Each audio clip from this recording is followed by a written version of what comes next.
Beshem Hashem Narase Ve Natzliach, nous poursuivons aujourd'hui notre étude dans les textes du Nar avec l'histoire de la construction du temple, le Beth Amikdash.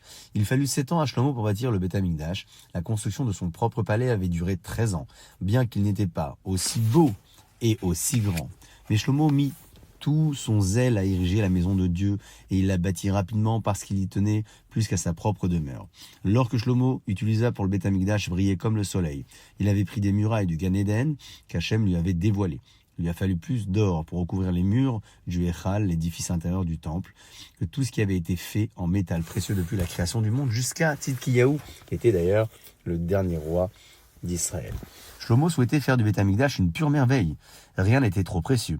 À ses yeux, pour la maison de Dieu, il ne prit rien des trésors de son père, réalisant ainsi la promesse d'Hachem. En effet, David avait prié Hachem, ô maître du monde, je sais que le temple que mon fils Shlomo construira sera finalement détruit par les ennemis. S'il utilise l'or et l'argent du butin de mes guerres, les vainqueurs diront, nos dieux se vengent à présent de ce que les Juifs ont pris leur or pour en bâtir un temple consacré à leur Dieu. Je ne veux pas que les peuples du monde puissent dire une chose pareille. Je t'en prie, ô Hachem, donne à mon fils Shlomo de l'or et de l'argent en abondance pour qu'il n'ait pas besoin de mes trésors. Hachem avait promis à David de lui accorder sa requête et avait rendu Shlomo immensément riche. C'est donc de ses propres trésors que celui-ci bâtit le Beth Amikdash. Le roi fit appeler les meilleurs artisans, il choisit les maçons les plus qualifiés, les artistes les plus renommés pour que le bâtiment soit le plus magnifique qu'il n'y ait jamais eu au monde. Pendant les 7 ans de la construction, jamais un outil ne s'abîma. Aucun ouvrier ne tomba jamais malade ni ne mourut.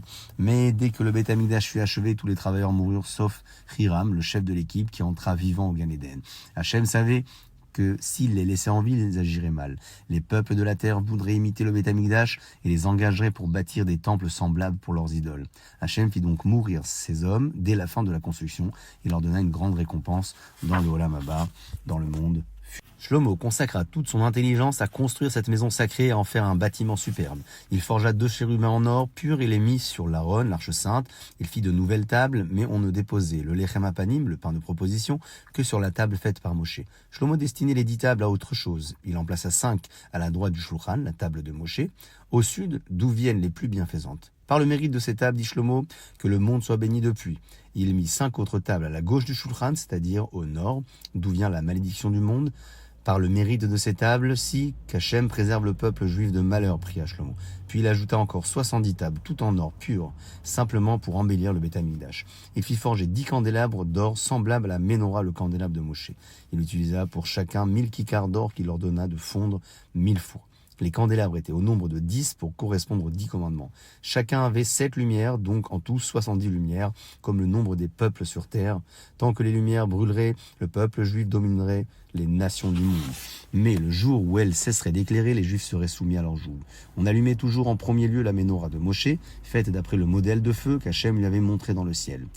Tout autour du Beth Amikdash, Shlomo fit planter de magnifiques arbres fruitiers. Lorsqu'il amena l'Aaron, ils se couvrirent de fruits succulents.